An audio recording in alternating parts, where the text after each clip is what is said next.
What's up, YouTube? Pete here.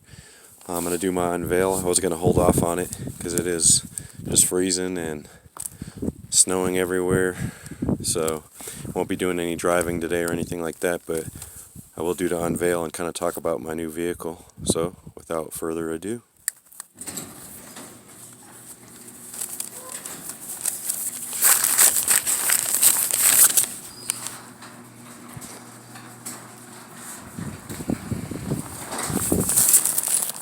so this is the new ride. Talk about it a little bit here.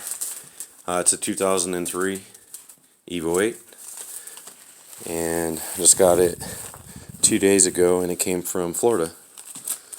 Super clean. Kind of always wanted one of these, and kind of passed a few opportunities in my past, but just happened to find this particular one online, and did some research on it and jumped at the idea. And this is definitely a well-built vehicle, so I'll tell you a little bit about the modifications done to this vehicle. So as far as transmission, it's got like all the internals have been replaced and stuff, and it's got a XED twin disc with the AMS push conversion kit. So the little bit of driving I did do on it, it's a great clutch, and it doesn't slip or anything at all. Engagements, has to be expected with a dual clutch, but not as bad as some of the ones I've had in the past, so I can't complain too much. It's got the all-wheel drive Motorsports 2-piece drive shaft, Force Performance turbo manifold, Tomei turbo manifold shield, just pretty neat. Just got to clean it up. Turbo is running a FP0 62mm turbo with a tile 38mm wastegate. Kind of see it down there. It's a sweet wastegate. I really like that one. Blow-off valve sounds sweet too. I can't wait till it warms up and stuff, and I could do some pulls, let you hear that thing. It's got the custom catch can, custom carbon fiber intake, vibrant filter. As far as muffler goes, it has the racing beat. Kind of walk you down there, let you check it out. This is actually like a silent muffler. I mean, it's still pretty loud, but not too bad. As far as intercooler goes, it's got a huge intercooler. It's the Bashar intercooler, and then custom intercooler piping with the T-bolts, which I highly recommend putting T-bolts when you're running a high boost vehicle, because other ones will just pop off. And then let's see here. So as you see, the throttle body, that's a full-blown Motorsport 70mm throttle body. And then for suspension, it's got the tie-in adjustable coilovers. And where I live out here, the road's really shitty, so I actually raised it 1 inch all the way around, which is super good, because now I'm not gonna scrape or any of that stuff. It looks a lot cleaner when it's slammed the way it was, but unfortunately our streets out here are just not designed for that amount of drop in a vehicle. We'll jack our stuff up.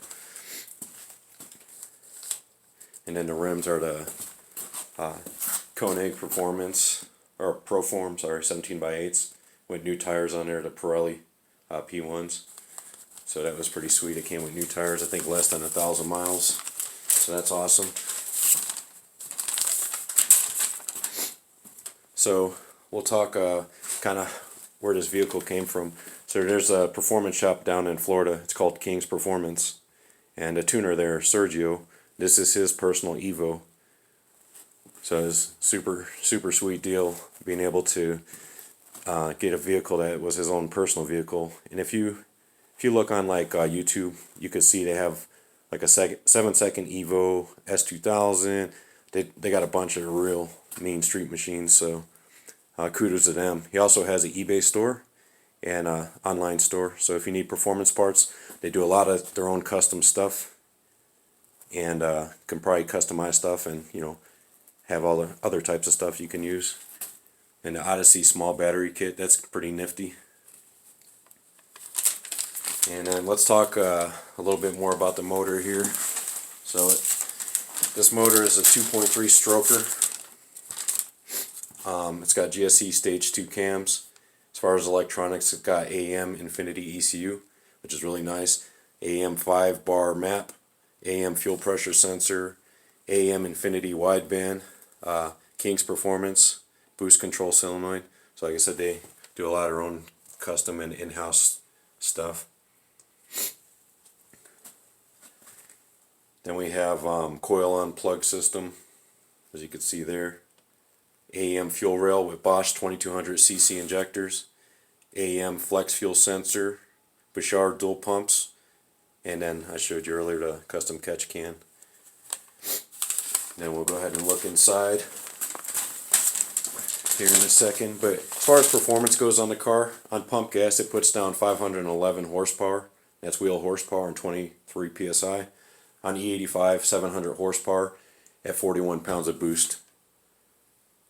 So I did take it for a short pull yesterday, because what I did is like I said, I raised it up about an inch all the way around, and then I drained and flushed the coolant and put fresh coolant in there, because you can run like the water with the additive in Florida, but out here it gets so damn cold it will freeze it up. So that's what I did yesterday, and then took it for a real short pull, just a little third gear punch, and hands down fastest car I've owned to date. I mean, this car got the adrenaline going, so I'm super stoked to get it on the road and see what she'll do.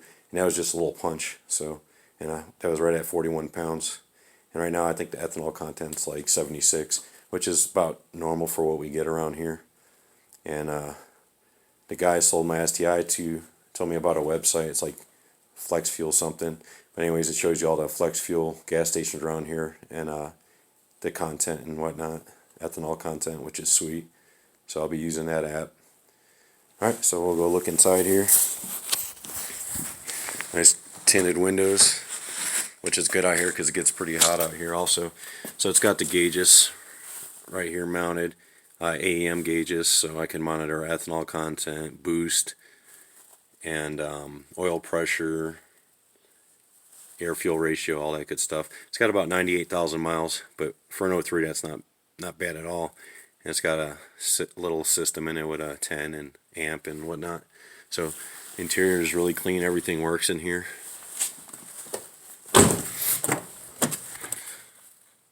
So he took care of his stuff, that's for sure. So like I said, super excited.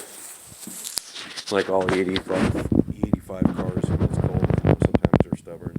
Grand National, the STI, not so much with the STI because it was mildly modified, so it started up pretty easy. Grand National gives me some trouble once in a while, but it is what it is. In Colorado, it's cold. So plans for the car right now are just basically out here. We have to actually get VIN verifications before we can register it or whatnot. So that's kind of what I'm waiting on, which tomorrow I should have that knocked out, and then run to the DMV and transfer my plates. And I don't know, see what the weather's like tomorrow. But with it lifted a little higher and the tires are brand new, I could actually drive it around just fine, I'm sure. As long as I, stay out of it. Otherwise I'll be in a ditch. But that's to be expected with 700 horsepower. Yeah, I'll do another walk around of the vehicle. Yeah, it's got the sunroof and everything, and that all works, and glass is great, no chips, cracks, anything. Even got the little heat exchanger in the hood. So you definitely no expenses were spared on this build. Like I said, when I seen this opportunity come up, I jumped on it, and I'm glad I did, because this car is going to be a lot of fun. And being it's got a little bit of a quieter exhaust on it, and it, other than the exhaust rims, whatever, it's going to be quite the sleeper too. I don't think people are going to expect this beast till they hear it. Like I said, that blow off valve is just wicked. Had my wife with me yesterday when I took it out, and she heard it go off. She thought like a tire blew up or something. I was like, nope, that's the wastegate. So, or I'm sorry, that's the blow off valve. And I was like, that's exactly the one I was after. So I appreciate everyone tuning in. And if you haven't subscribed, please subscribe and hit the little bell, and that way you can watch me do some videos of this thing. And as soon as it's warm enough, I want to go ahead and take it to the track and see what she'll do. Put in the comments below which you think she'll run in the quarter mile here. Keep in mind the elevation's about 5,800 feet. So the last fastest car I ran there was my ProCharge C7 Corvette on about 7 pounds of boost. Actually, yeah, it was 7 pounds. And it ran a 12.2 at 117, 116. So this one's all-wheel drive, a lot more horsepower. Granted, at sea level it's going to run a lot faster, but here I'm pretty sure it's not going to disappoint. Once again, thanks for watching and have a great day.